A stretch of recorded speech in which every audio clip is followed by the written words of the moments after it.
आप मानेंगे नहीं कि आपको कोई बीमारी है तो आप डॉक्टर के पास नहीं जाएंगे। खुदा के लिए मुझे युगेंडा बना दिया अब तुमने। चौधरी मुजारों के मसले हल करते हैं, मुजारे चौधरियों के मसले हल नहीं करते। खान राउंड अबाउट पे चल रहा है। 2 साल से मैं बुरा इसलिए हूं कि मैं खान साहब के आगे बुजदार की बुराई करता रहा हूं। और भाई साहब, आप तो अगर मैं किसी से शहबाज शरीफ की बुराई करूं ना लाहौर में, वो जो डायरेक्ट मारना ना शुरू हो जाए।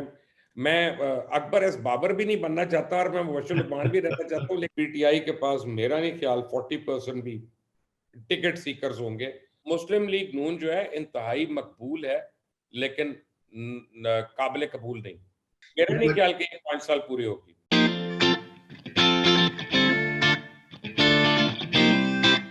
जो दूसरा हिस्सा सियासी गुफ्तगू का इस सेशन का था, तो आप जब सपोर्ट कर रहे थे इतना लंबा अरसा, न सिर्फ आपने उनकी सियासी हिमायत की बल्कि आपकी इमरान खान से जाती दोस्ती भी है, सो आप उनको जाती तौर पर भी जानते हैं। आपको क्या लगता है कि बुनियादी जो मसला पैदा हुआ वो कहाँ हुआ? क्या चीजें जो है वो उस तरह से नहीं हो सकी जिस तरह से आपकी और दूसरे लोगों की तवक्कुआत थी? देखिए, मेरी मेरी तवक्कुआत, मैं तो एक्चुअली इलेक्शन के रिजल्ट से मेरी तवक्कुआत पूरी होगी, टू हम्म। Be honest. क्योंकि मेरे ख्याल में उसने स्टेटस को शिकस्त दे दी थी और मैं समझता था कि अल्लाह ताला ने वही इमरान से बहुत बड़ा काम करा हम्म। दिया। डिलीवरेंस के तो मैं उम्मीद ही नहीं करता था। हम्म। लेकिन उसकी ये नहीं थी कि मुझे कोई नज़र नहीं आता था। मैंने कोई उतनी आगे सोचा नहीं था हम्म। कभी। मुझे जिस बात की डिसअपॉइंटमेंट हुई है कि जो चीज़ हम एट्रीब्यूट कर रहे थे इमरान खान से for talent Hunt and talent identification and putting the right man on the right job, वहीं पे मार पड़नी शुरू हो गई। अब उसका एक बड़ा सिंपल हिसाब है कि अगर आप 18 वज़रा को चेंज करते हैं बुरी कारकर्दगी पे, लेकिन उनको दूसरी वज़ारतें दे देते हैं और फिर 6 महीने के बाद उनको वापस उन्हीं की वज़ारतों में ले आते हैं, तो अब मुझे बताएं, मेरे जैसे सपोर्टर को बताएं कि मैं क्या करूं? हम्म। चलो, मेरा सवाल तो ये पीटीआई वालों से होगा ना। देखें, हर आदमी एक बात नहीं समझ रहा। हम लोग किसी इंसान को इतना बड़ा ना बनाएं कि अगर उससे गलती हो जाए तो हमारे ख्वाब चिकनाचूर हो जाए। हम्म। हमें अपने मुल्क को बड़ा बनाना है और उस मुल्क के लिए जो इदारे जो हैं उनको बड़ा बनाना है, और उन इदारों की जो रवायात हैं, स्पेशली कॉन्स्टिट्यूशनल रवायात की बात कर रहा हूं, उनको हमें स्ट्रेंथन करना है। हम्म। और उनको जो पूरा करता है वो हमारा हीरो होना चाहिए, जो पूरा नहीं करता हम्म। उससे हमें डिसोसिएट होने में प्रॉब्लम। आप इमरान खान की बात करें, मैं आपको एक और बात बताता हूँ। इमरान खान से तो मेरी जाती दोस्ती है ना, मैं तो हम्म। इसलिए उसका बात ही नहीं करूंगा क्योंकि मुझे उसमें बहुत चीजें अच्छी भी लगती हैं और अभी भी लगती हैं, कोई हम्म। इसमें प्रॉब्लम नहीं। और यार, मैंने तो अल्ताफ हुसैन को खोलकर सपोर्ट किया था एक जमाने में। मुझे ठीक है, याद। मैं समझता था कि एमक्यूएम का जो मैनिफेस्टो है ना, वो low middle class and middle class empowerment का वो बड़ा स्ट्रॉन्ग मैनिफेस्टो है, वो इम्प्लीमेंट होना चाहिए। और पंजाब में रहते हुए मुझे लगता था कि लोग जेन्युइन दिल से एमक्यूएम को सपोर्ट करते हैं। लेकिन देखें, जब मुझे समझ आई कि ऐसा नहीं है, हम्म। मैंने आपको पढ़े लिखे वाली बात पहले उसमें कही थी ना, सेगमेंट में आपके, बिल्कुल। तो आप अपना ओपिनियन चेंज करते हैं। हम्म। हम्म। आप चेंज होते हैं। अनपढ़ आदमी देखें, अबू जहल क्यों अबू जहल था यार, हालांकि उसका नाम भी उमर था, क्योंकि वो कहता था कि मुझे पता है रसूल पाक सल्लल्लाहु अलैहि वसल्लम बिल्कुल सही है हम्म। और अल्लाह के नबी हैं, पर अगर मैं ईमान ले आता हूं तो मेरे माँ बाप, उनके माँ बाप और वो जो सदियों से हमारी परंपरा चलती आ रही है, हम करते आ रहे हैं, वो खत्म हो जाएगी सरदारगी। उस पे अल्लाह ने कहा कि यार ये तो जाहिलों का बाप है, बिल्कुल। कि समझते हुए भी नहीं मान रहा। हम्म। तो यार अल्लाह अबू जहल तो बनने से बचा लेना हर एक को।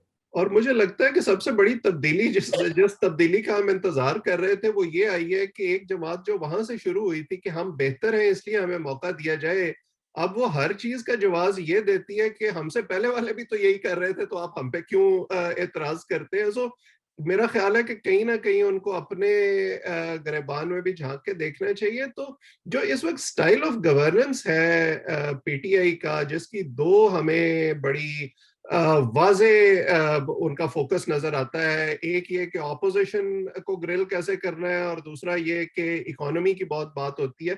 इन दोनों को आप कैसे देखते हैं कि उनकी परफॉर्मेंस कैसी है और क्या अगले 2 सालों में इसमें से कोई बेहतरी की तवक्को है? देखिए, वैसा अगर आपको, आप मानेंगे नहीं कि आपको कोई बीमारी है तो आप डॉक्टर के पास नहीं जाएंगे, हम्म। और जाएंगे नहीं तो आपका इलाज नहीं होगा। हम्म। ठीक है ना?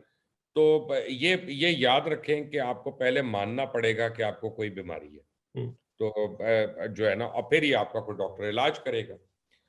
सॉरी, साथ साथ मैं आपसे बात कर रहा हूँ, इनफॉर्मली आपको बता रहा हूँ, मैं अपने बंदे को रिक्वेस्ट करूँ मुझे चाय तो गर्म दे दो ला के। ठीक है। तो अब ये है कि अम, इनको इनको एक आसान सॉल्यूशन मिल गया है कि हम जो है ना बेइज्जत करें अगले को, हम्म। माने ही ना, और ऊंची ऊंची आवाजें बातें करें, तो वी आर सक्सेसफुल।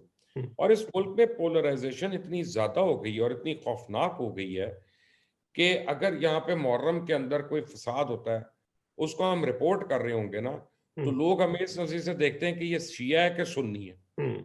यानी ये हमारी पोलराइजेशन का आलम है।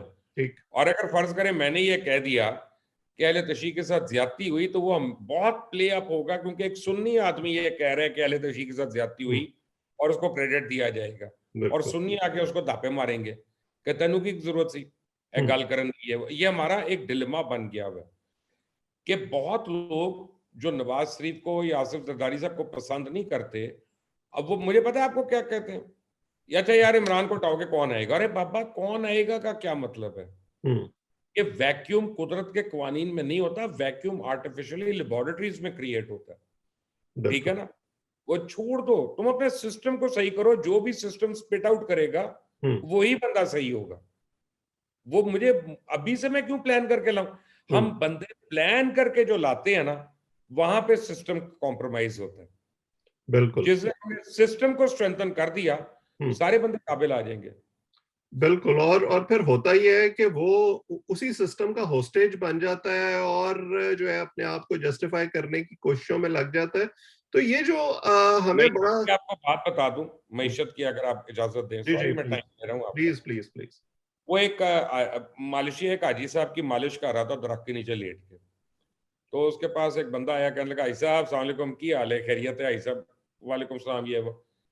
अच्छा, मालिशी की साइकिल खड़ी थी, तो वो कहता है, हाजी साहब ये साइकिल जरा मैं लेके चलिया आना उन्हें। हम्म। अब लेके चला गया। आधे घंटे बाद मालिशी ने कहा, हाजी साहब आपका दोस्त मेरी साइकिल क्यों लाया? तो उसने कहा कि मेरा तो दोस्त नहीं है। कहता आपसे तो बातें कर रहा था। अरे भाई, मेरे से तो दिन में 100 आदमी बातें करते हैं, 50 आदमी सेल्फी खिंचवाते हैं, मेरे दोस्त तो नहीं होते। हम्म। तो रोना शुरू हो गया मालची कि मैं तो लुट गया। तो आई साहब ने कहा, वो सामने साइकिल की दुकान है, तू उधर साइकिल पसंद कर, मैं आके पैसे दे देता हूँ, कोई नहीं, तुझे नई साइकिल दे देता हूँ। वो बंदा गया, उसने साइकिल पसंद की, ये वो, उसने ट्राई ली, तो कहता आई साहब ये जरा टेढ़ी चलती है। आई साहब कहते हैं मैं देखता हूँ, ठहर जा, नई साइकिल है तुझे पता नहीं। आई साहब साइकिल की ट्राई लेने निकले, उस साइकिल पे निकल गए, हम्म। गायब हो गए। एंड में उस मालिशी को 2 साइकिलों के पैसे भरने पड़े।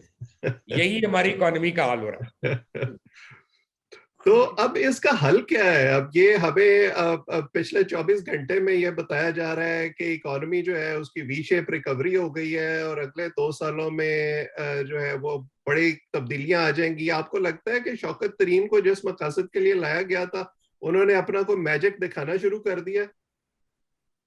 देखिए, वैसा मैजिक उस वक्त होगा जब रेवेन्यू स्ट्रीम्स क्रिएट होंगी। हम्म। आप अगर नई रेवेन्यू स्ट्रीम्स नहीं क्रिएट कर सकते, तो नया रेवेन्यू कहां से आएगा? एग्जिस्टिंग रेवेन्यू को आपने कैसे 100% ज्यादा करना है, वो आप मुझे बताएं कि उसमें कोई 2 नंबरी हो रही है या कुछ और हो रहा है। हम्म। क्योंकि उसकी तो कैपेसिटी नहीं है 100% उसको ज्यादा करने की। कि अगर आपकी एप्टमा जो है वो $22 बिलियन या $24 बिलियन दे रही है, तो वो अगले साल तक 44 से $45 बिलियन का रेवेन्यू नहीं दे सकती एप्टमा अकेली, हम्म। क्योंकि उसकी कैपेसिटी इतने की है ना, मैक्सिमम उस पर चल रहा है। तो अब मुझे बताएं कि और कौन सी रेवेन्यू स्ट्रीम्स हैं जिनको आपने क्रिएट किया है, जिनकी वजह से मैं आपकी इन बातों पे एक्साइटेड हो जाऊं और लोगों को कहूं कि नहीं नहीं नहीं, तुम्हारे लिए खुशखबरी जो है that is round the corner. Hmm. नहीं, आपके आपकी जो सबसे, आपको मैं एक एग्जांपल बताता हूँ। हालांकि मैं फाइनेंस का आदमी नहीं हूँ, तो मेरी बातें जो है ना वो हाजी और मालची वाली हैं जो मैंने आपको बताई है, तो माइंड ना करना। यही लोगों की समझ में भी ज्यादा आती हैं, आसान एग्जाम्पल्स जो है। मैं उतना पढ़ा लिखा नहीं हूँ जी। देखिए, 1947 में एग्रीकल्चर की कंट्रीब्यूशन जीडीपी की जो थी ना, वो 56% थी, हम्म। और आपकी एग्रो बेस्ड इंडस्ट्री 80% इंडस्ट्री। अब पिछले साल जरा मुझे पीटीआई वाले ये तो बता दें कि -3.5% पे क्यों थी, हम्म। -3.5% पे। हम्म। देखें, 19वीं सदी वाला आप ह्यूमन रिसोर्स यूज कर रहे हैं, 19वीं सदी वाला आप टूल यूज कर रहे हैं अपनी एग्रीकल्चर में, वही एक हल है, उसी के आगे बैल लगा हुआ है, उसी तरह चला रहे हैं, बहुत कम जगह पे ट्रैक्टर होता है। और 19वीं सदी और 20वीं सदी का मिक्स का कहीं बीच में आके आप अपना बीज यूज कर रहे हैं और 20वीं सदी वाली खादें यूज कर रहे हैं, तो आपकी यील्ड कैसे ज्यादा होगी? हम्म, आपने अपनी मेन जो रेवेन्यू अर्नर थी, कैश काउज आपकी थी, उनको तो आपने कम कर दिया। आपने अपनी यान एक्सपोर्ट करना शुरू कर दी रैंडम पैसे लाने के लिए, और वैल्यू एडेड प्रोडक्ट्स आपको इंपोर्ट करना पड़ते हैं, पैसे ज्यादा लग जाते हैं। हम्म, इस वक्त आप चलें मेरे साथ तो वैसा लाहौर में या कराची में, कल मैं कराची गया हूँ, 2 कमीज़ें मैंने को लेनी थी अपने लिए, तो मैं डॉलमेन मॉल में गया था, तो ट्रस्ट मी कहीं पे कोई वैरायटी नहीं। क्यों? माल ही नहीं उनके पास। हम्म, हमारी लोकल इंडस्ट्री की कैपेसिटी नहीं है उतनी वैरायटी बनाने की, उतने साइजेस बनाने की, इंपोर्ट कर नहीं रहे अपने डॉलर बचाने के लिए हम्म, और करंट अकाउंट डेफिसिट जो है उसको ठीक करने के लिए। आपकी शॉप्स खाली होना शुरू हो गई हैं, आपके फूड प्रोडक्ट्स कम होना शुरू हो गए। मैं आपको एक बात बताऊं कि आर्टिफिशियल तरीकों से कोई फायदा नहीं, और जो है जब तक आप वो काम नहीं करेंगे जो दुनिया के लिए सक्सेसफुल मॉडल जिन्होंने इख्तियार किया हुआ है, हम्म, आप अपने आप को सक्सेस स्टोरी नहीं कह सकते। अगर मैंने तो नहीं किया, आपने स्टेट बैंक को गिरवी रख दिया या स्टेट बैंक को आपने प्लेज कर दिया आईएमएफ के पास, हम्म, मुझे बताएं कि क्या अमेरिका का, इंग्लैंड का, रशिया का, फिनलैंड का, नॉर्वे का, डेनमार्क का, इनमें से किसी का बैंक प्लेज हुआ है? हम्म, रिजर्व बैंक? क्या आप मुझे कहें तो दुनिया के सारे मुल्क करते हैं? अरे बाबा, घाना करता है, हम्म। युगांडा करता है, खुदा के लिए मुझे युगांडा बना दिया अब तुमने। मुझे तो लगता है कि ये आपको इस वक्त हालत बताऊं, हम्म, हालत आपको बताऊं कि लाइक इट और नॉट, पैलेस्टीन की पर कैपिटा इनकम आपसे दुगनी है इस वक्त। हम्म। हमारी पर कैपिटा इनकम इस वक्त पूरे रीजन में इवन अफगानिस्तान से कम है हमारी। जी, थैंक यू वेरी मच। अच्छा, मुझे तो ये लगता है कि ये उसी ट्रैप में आ गए हैं जिसमें इससे पहले वाली तमाम हुकूमतें होती थी कि बस फिगर्स फच करो, लोगों को दिखाओ कि सब कुछ बहुत अच्छा हो रहा है और उसकी बुनियाद पे इलेक्शन लड़ो, बाद में जो होगा वो देखा जाएगा। अब उससे क्या नताइज निकलते हैं आई डोंट नो कि और क्योंकि मुझे पता है आप खुद भी बिजनेस करते हैं मुख्तलिफ किस्म के, तो आप भी कहीं ना कहीं उससे अफेक्ट हो रहे होंगे अगर उसके कोई अच्छे असरात हैं या बुरे असरात हैं। तो मैं आ जाता हूँ अभी फॉरेन पॉलिसी पे, अगर आप थोड़ी सी बात करें, क्योंकि पीटीआई वाले हमें ये समझाते हैं कि जी चले इंटरनल मसाइल तो हम हल करते ही रहेंगे ना, आप ये देखें कि बैरूनी दुनिया में हमारी कितनी इज्जत हो गई है और खान साहब उम्मा को लीड करने लगे हैं जो इससे पहले कभी नहीं होता था, तो उसको किस तरह से देखते हैं आप? पहली तो एक बात तो वैसा ये समझ लें उम्मा की लीडरशिप लेने से पहले कि चौधरी मुजारों के मसले हल करते हैं, मुजारे चौधरियों के मसले हल नहीं करते। ठीक है ना? इसको जरा आप उम्मत के लीडर बाद में बनिएगा। ये जो आप सऊदी अरेबिया और ईरान की सुलह कराने चलते हैं ना, तो फिर आपको ये पहले अपनी औकात भी पता होनी चाहिए अपने मुल्क की। देखें, तारीख में पहली बारी हमने फॉरेन पॉलिसी में एक ऐसा कमाल का काम किया है कि जिसके लिए बड़ी कोशिश भी करते हैं ना, अगर आपको मैं फॉरेन मिनिस्टर बनाता आप नहीं कर सकते थे, कि बैक वक्त अमेरिका और चाइना से लड़के बैठ गए, बैक वक्त दोनों आपसे नाराज होकर बैठ जाएं। यानी ये कमाल की बात नहीं है कि पूरा मिडिल ईस्ट ब्लॉक आपसे नाराज, जो आपके बेस्ट फ्रेंड्स, अमेरिका आपसे नाराज, ऑस्ट्रेलिया आपसे नाराज, हांगकांग आपसे नहीं डील करना चाह रहा, साइप्रस जो है वो आपके वीजों पे अपना तनकीद कर रहा है कि इनको देने हैं कि नहीं देने हैं, हम्म, आपको चाइना जो है वो टोटल आपसे नाराज बैठा, अपने सी पैक को आपने उसके रिटार्ड करके रखा हुआ है। कौन सी फॉरेन पॉलिसी? हम्म, आपने कौन सा को 25 लाख जॉब ज्यादा ऑर्गेनाइज कर दिए हैं पाकिस्तानियों के लिए मिडिल ईस्ट में, वहां कम हुए हैं लोगों के? कौन सा ट्रेड आपका बढ़ा? और अगर मैं मान लूं फॉरेन पॉलिसी अच्छी है, मैं मान लेता हूं फॉरेन पॉलिसी बड़ी अच्छी है, तो 2 हफ्ते पहले जो प्राइम मिनिस्टर ने खुद कहा कि हमारे तो एम्बेसडर्स ने काम ही कोई नहीं किया 2 साल से, 3 साल से, और वो जलील करते हैं पाकिस्तानियों को वहां पे, तो I mean that sums up your foreign policy. मैं किसी और बात पे क्यों मैं लॉजिक पे जाऊं? जब प्राइम मिनिस्टर कह रहे हैं मुझे माननी है उनकी बात, नहीं काम किया हमारी एम्बेसीज ने। इनकी तो हर बात सेल्फ कॉन्ट्रडिक्टरी है ना। अब अगर हम ये मान लें कि इकोनॉमी जो है वो बहुत अच्छी है, लेकिन दो दो महीने पहले हमने वीसीएफ को निकाल दिया ये कह के कि इकोनॉमी ठीक नहीं है और महंगाई ज्यादा हो रही है, तो समझ नहीं आती कि हर अच्छी चीज खान साहब की वजह से हो रही है और हर बुरी चीज जो है वो किसी न किसी और शख्स की या हुकूमत की वजह से हो रही है। वो थोड़ी सी मैं मान कॉन्ट्रडिक्टरी लेता हो हूँ, जाती देखें देखें मैं मान लेता हूँ आपको एक करिश्मेटिक लीडर की जरूरत होती है, जब आपने लोगों को इंस्पायर करना होता है, होप दिलानी होती है, विच इज फाइन। मुझे उसमें कोई प्रॉब्लम नहीं नजर आती कि अगर मैंने इमरान खान को as a hope for Pakistan portray करना है, मैं कर लूंगा, मुझे उसमें प्रॉब्लम नहीं है। लेकिन झूठ नहीं बोलना, हम्म, लोगों को ये बताना है कि ये हमारा एक मुश्किल सफर है, इसमें हमें ये मुश्किल है।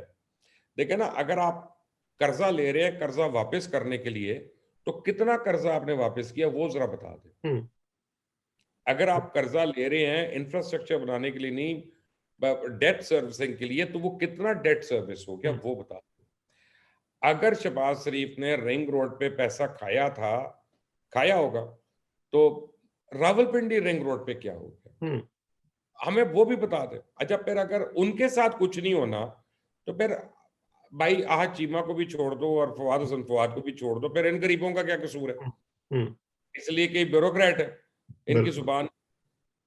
ये जो सेल्फ कॉन्फिडेंस, मुझे एक दफा ना किसी ने पूछा, मैं अब नाम नहीं लूंगा, आई मीन लोग बाद में मजाक उड़ाएंगे, मीम्स बन जाएंगी इसकी। उन्होंने कहा तुम्हारा ख्याल है खान यू टर्न लेता है? मैं कहा नहीं, खान राउंड अबाउट पे चल रहा है, यू टर्न नहीं ले रहा। यू टर्न में तो फिर कोई टर्न होता सही। अच्छा, है।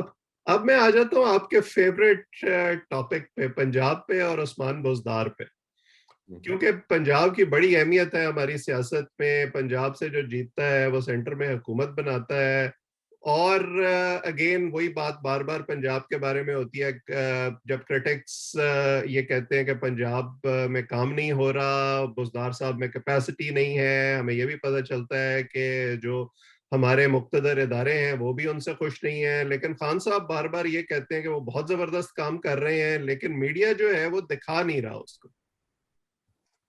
आप मुझे बता दें वैसे क्या काम है जो किया, मैं दिखा दूंगा, मेरा वादा है आपसे।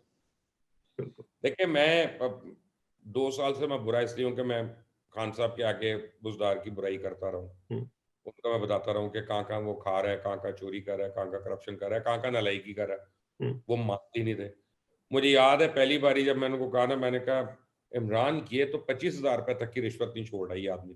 हम्म, तो you know what his reaction was, hmm, क्या बकवास कर रहे हो, hmm, I mean that's not just not possible. तो मैंने कहा अल्लाह की कसम प्राइम मिनिस्टर, इसका करप्शन में भी विजन नहीं है इस आदमी का, ये उसमें भी विजन लेस है खुदा की। यानी हमें जलील ही करा रहा है ये कि अगर अच्छी करप्शन कर ले तब कहते हैं यार बड़ा को कमाल का आदमी है, बड़ी को क्रिएटिव करप्शन की है, कुछ डेसिमल डिजिट्स के आगे जाके उसने चोरी की है बैंक अकाउंट्स में। देखें, मैं क्योंकि खुद वजीर रह चुका हूँ और हम्म, खासतौर पर पंजाब में, तो मुझे गवर्नेंस के तरीके पता है। मैं सिर्फ एंकर नहीं हूँ हम्म, कि जो बाहर बैठ के बातें कर रहा है कि जी आपने ये सड़क कैसे बनानी है या आपने ये पुल कैसे बनाना है। ट्रस्ट भी मुझे पता है, हम्म, ट्रस्ट भी मैंने उनमें से कुछ काम किया, चाहे मैंने थोड़ी देर के लिए किया, चाहे थोड़े पैसों का किया, लेकिन किया। हम्म, मुझे उसका फंक्शनिंग पता है। ना सिर्फ ये है कि काम नहीं हो रहा, बल्कि इतना गंद हो रहा है ओवैस इस मुल्क में और इस सूबे में कि अलमान अल हफीज। हम्म, यानी आप यकीन माने कि मेरे घर में मेरी फैमिली की बात करो, मैं फैमिली का मतलब बीवी बच्चों की बात नहीं कर रहा, मैं फैमिली एट लार्ज की एक्सटेंडेड बात कर फैमिली। रहा हूँ। 85% लोग तो पीटीआई को वोट नहीं दे रहे, हम्म, मैं आपको गारंटी से बता रहा हूँ। अब मेरे बच्चे कहते हैं, मेरा बेटा आज मुझे कहता है मैं सराजुल हक साहब को वोट दे सकता हूँ, पीटीआई को नहीं दे सकता। हम्म, आप ये देखें कि 18-19 ईयर ओल्ड जो हैं, हम्म, जो I mean so called mummy daddy kids हैं, एचएसएन के पढ़े हुए, बाहर पढ़ रहे, ये वो, उनका अगर ये अप्रोच है कि उनको जमात इस्लामी ज्यादा अपीलिंग लगती है, तो आप जरा इसे सोच लें कि आपका पॉलिटिकल डिलेमा क्या हो रहा है। हम्म, और भाई साहब, आप तो अगर मैं किसी से शहबाज शरीफ की बुराई करूं ना लाहौर में, वो जो डायरा मारना ना शुरू हो जाए, हम्म। तो क्योंकि ये बात। एक्चुअली वो लोग लोग याद कर रहे हैं उस आदमी को। हम्म, यार हम्म, मैंने इतने साल लगाए उसकी बुराई करने पे, मैं मजबूर हूं ये बात मानने पे हम्म। कि लोग याद कर रहे हैं। तो बुनियादी मसला कहाँ है? खान साहब हर चीज पर तो यू टर्न ले लेते हैं और फिर उसको जस्टिफाई कर लेते हैं कि ये जरूरी था। तो उस्मान बुज़दार पे उनकी सुई क्यों फंस गई है? पता नहीं, शायद कोई उन्होंने कोई दुआ मांगी हो, उसकी इस्तिखारे की, उसमें कोई आया हो, मुझे नहीं पता। हम्म, I can't say, but he is religiously in support of Usman Buzdar. हम्म, अब उससे मेरी कोई महमूद खान भी, हम्म, आजम खान भी, हम्म, नहीं सिर्फ इट्स नॉट उस्मान बुज़दार। उस्मान तो नजर आ रहा है लोगों को, हम्म, लेकिन he is equally adamant on Mahmood Khan, hmm, he is equally adamant on Azam Khan, पूरी पार्टी तितर बितर करा दी आजम खान ने, चाहे टिकटी हो, चाहे असद उमर हो, ये वो। मुझे असल में वो घर का बेदी जो होता है ना, वो सबसे डेंजरस होता है। तो मैं अकबर एस बाबर भी नहीं बनना चाहता, और मैं मुबश्शिर लुकमान भी रहना चाहता हूँ, लेकिन मैं पूरी तरह बुराई नहीं कर रहा। वो जब मुझे पहली दफा किसी ने कहा ना कि प्राइम मिनिस्टर सेक्रेटेरिएट में कि हम जा रहे हैं और वो ईरान और सऊदी अरेबिया की सुलह करानी है, और मैंने कहा पहले शाह महमूद और जेकेडी की सुलह तो करा लो यहाँ पे, वो 14 साल से नहीं हुई, अब सुना क्या वो। तो बिल्कुल। तो उसमें अब जी, बात पूरी करें आप। देखिए, मैं आपको बताऊं, मैंने तो इसको जितना देखा है वो झूठा आदमी है। मैं आपको एक हिंट दे देता हूँ अभी। मैं इतनी जल्दी इसलिए नहीं कहना चाह रहा कि अल्लाह ना करे कि अल्लाह मेरी खबर बाउंस करा दे या झूठा मुझे करा दे। 6-7 जगह पे इन्होंने वो घर जो है, उनकी स्कीम्स लॉन्च की है ना, बुज़दार साहब ने करवाई है, पीएम से भी जाके ये वो। तो कल अपने किसी जियो वालों को कहे ना, या किसी आपने जंग वालों को, कि आपको बताए ना पुराने कोलीग्स जाके तस्वीरें उतार के भेजे ना कि कितने घर बन गए, कितनी बुनियादें खड़ी हो गई हैं। और क्या उनसे कहिएगा कुरान पे हाथ रख के आपको बताएं, क्या ये एग्जिस्टिंग प्रोजेक्ट्स नहीं थे जिनके ऊपर बोर्ड बदल के आगे डाल दिया गया? फिर आप मुझे बताइएगा मैं कितनी इज्जत करूं।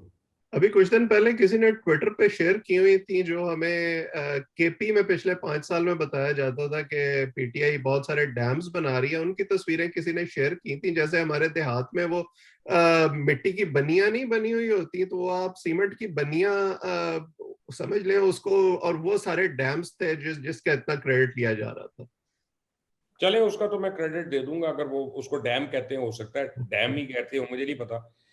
लेकिन आप याद करें कि जब 9 साल पहले वहां पे जलजला आया था, चारसला वगैरह में और केपीके में, तो केपीके गवर्नमेंट ने ये अनाउंस किया था कि हम अर्थक्वेक प्रूफ घर बना रहे हैं, यानी हाउसेस अब बना रहे हैं, बिल्कुल। और उसके डिजाइन भी आना शुरू हो गए थे, आर्किटेक्ट्स भी आए थे। और पंजाब ने उस वक्त उनको जब कहा ना कि हम तुम्हारी हेल्प कर सकते हैं ह्यूमैनिटेरियन ग्राउंड्स पे, तो उन्होंने बड़ी हिकारत से उनको ना कर दिया था। तो मुझे अभी तो उनकी कंटिन्यूशन है ना वहां पे उस गवर्नमेंट की, वहां पे तो नून लीग की या पीपल्स पार्टी की या एएनपी की या जेयूआईएफ की नहीं आई गवर्नमेंट। उनसे कहा मुझे एक वो घर दिखाएं जो उन्होंने जलजले के बाद बनाया, एक घर। मैं टेंट कराऊंगा आपके सामने बैठ के। ठीक।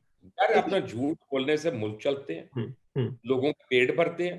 ये तो पठान हमारे जो है ना, ये बड़े खुददार भाई हैं, बड़ी खुददार कौम है। इन्होंने खुद ही पत्थर रख रख के अपने घर दोबारा बना लिए जो गिरे थे। ये उनका क्रेडिट, उनको सलाम है, हुकूमत ने नहीं बनाया। ठीक। और वो अर्थक्वेक प्रूफ कहाँ है घर, कि जो जापान में जो होता है ना, हमने वो वाले बना रहे हैं। हाँ, नहीं, है तो बिल्कुल नहीं हो रहा। अच्छा, जो आपको याद है, क्लेम याद है आपको? मुझे याद है बिल्कुल, और ये तो रिपोर्ट भी हो चुका है, डॉक्यूमेंट भी हो चुका है। तो यही जो पंजाब में इस वक्त जो सियासत हो रही है और गवर्नेंस हो रही है, मुझे तो जाती तौर पर उसी का बाय प्रोडक्ट लगता है। ये जो ग्रुप जहांगीर तरीन के इर्द गिर्द इकट्ठा हो गया है, क्योंकि वो उनको पता है, और उन्हें इससे कोई फर्क नहीं पड़ता कि अगर उन्हें अगले इलेक्शन में पीटीआई का टिकट ना मिले। तो आप अब जो मंजरनामा बन रहा है अगले 2 साल में, वो कैसे देख रहे हैं? पहले मैं आपको एक और चीज भेज देता हूँ, अगर आपके नाज़रीन के लिए, अगर आपने ये बाद में एडिट करके लगाना है बिल्कुल। तो आप लगा सकते हैं। और मैं आपको टाइम बता देता हूँ कि आज शाम को 8 बजे से लेके 11:30 तक, जब मैं आपके साथ शुरू नहीं हुआ था लिंक लेना, तब तक जो वैक्सीनेशन सेंटर्स हैं हुकूमत पंजाब के, लाहौर में, एक्सपो वगैरह में, वो खाली पड़े थे।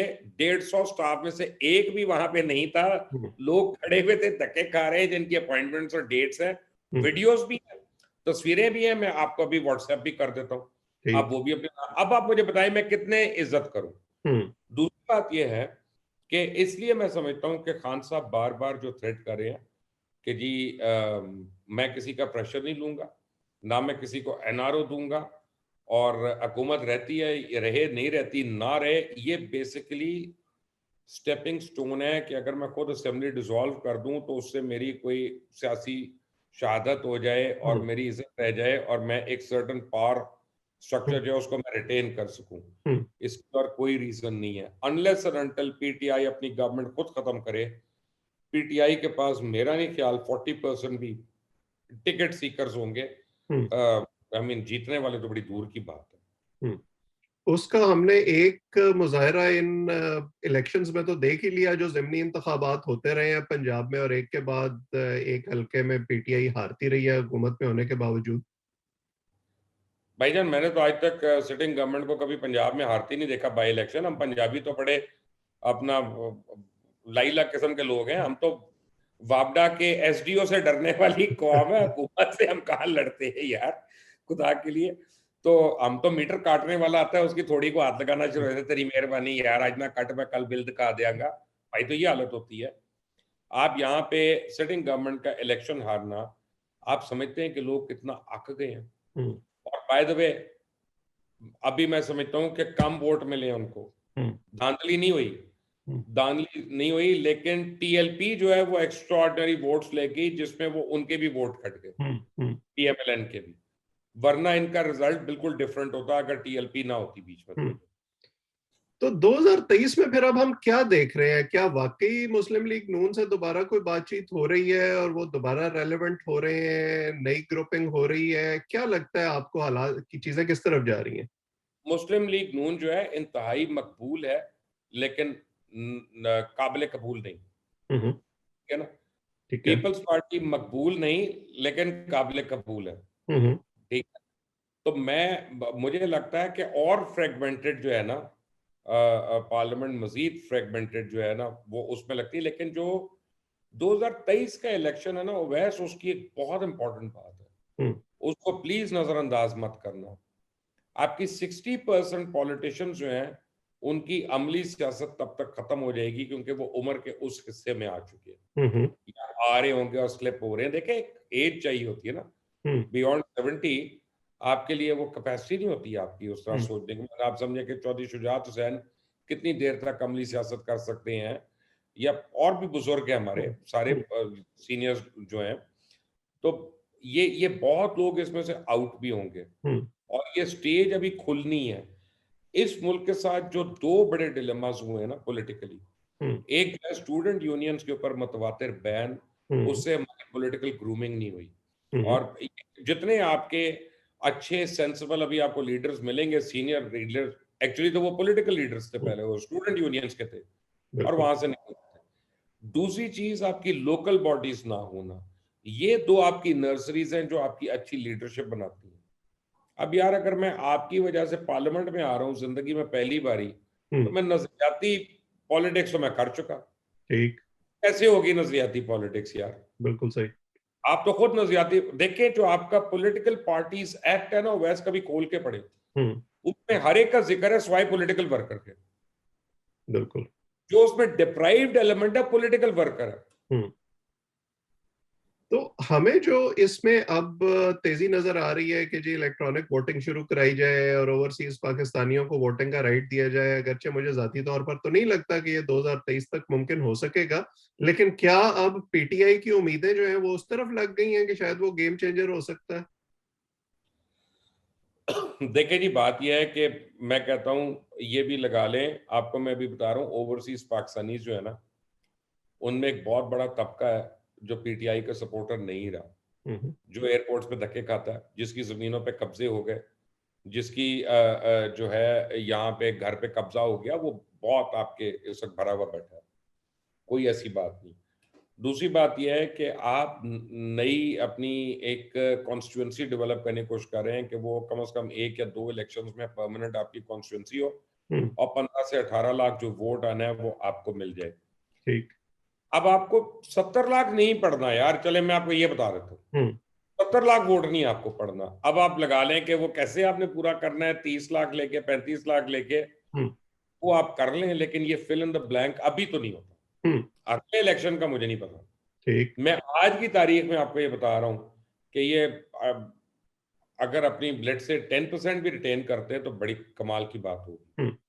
तो फाइनली मैं अगर आपसे ये पूछूं, आपने थोड़ी देर पहले कहा था कि इनके लिए जो सपोर्ट थी वो सपोर्ट अभी तक कायम है, तो ये जो वन पेज 2018 में था, ये 2023 में भी वन पेज होगा? नहीं, असल में उसका प्रॉब्लम ये है कि किसको सपोर्ट करेंगे।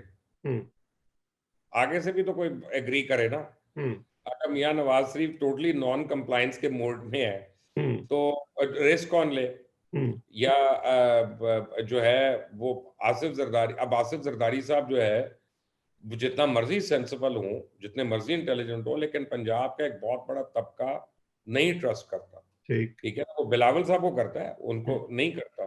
तो देखिए हर एक में कोई ना कोई कमी है, और ऑपोजिशन की आपस में जो नफरतें हैं ना, वो that is far bigger than the hatred for the government. तो गवर्नमेंट को अभी तक जो फायदा हो रहा है ना, वो बड़ी बड़ी चीजों का हो रहा है। नेमल बदल कोई नहीं है, मैं आपको खुल कर ये कह रहा हूँ। ये ऐसे ही अपने आप को पिच कर रहे हैं भी की भी कोशिश कर रहे हैं। आप देखते हैं कि इसमें से आगे चीजें जो इस वक्त हमें फ्लूइड नजर आ रही हैं 2023 से पहले पहले 2 सालों में उसमें क्या तब्दीलियां आती हैं। मेरा नहीं ख्याल कि ये 5 साल पूरी होगी। हम्म, आप 2023 की बात कर रहे हैं, 2023 में फिर कोई और ही कराएगा फिर इलेक्शन।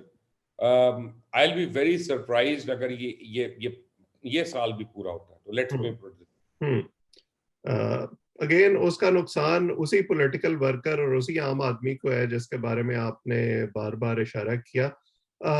इसके बारे में हम मजीद भी बात करते रहेंगे, आपके साथ भी और लोगों के साथ भी। आज के लिए मैंने आपका बहुत टाइम लिया, आपका बहुत शुक्रिया। Thank you a, sir. अगर आप चाहें, जैसे मैंने शुरू में कहा था, आप इस चैनल को सब्सक्राइब करें ताकि जो इस किस्म की गुफ्तगू है मजीद लोगों के साथ भी वो आप तक पहुंचती रहे। मुबशर साहब ने हमें आज बहुत टाइम दिया, इनका बहुत शुक्रिया। इनसे हम आइंदा भी रिक्वेस्ट करते रहेंगे। आप सब अपनी अपनी जगह पर खुश रहें, महफूज रहें।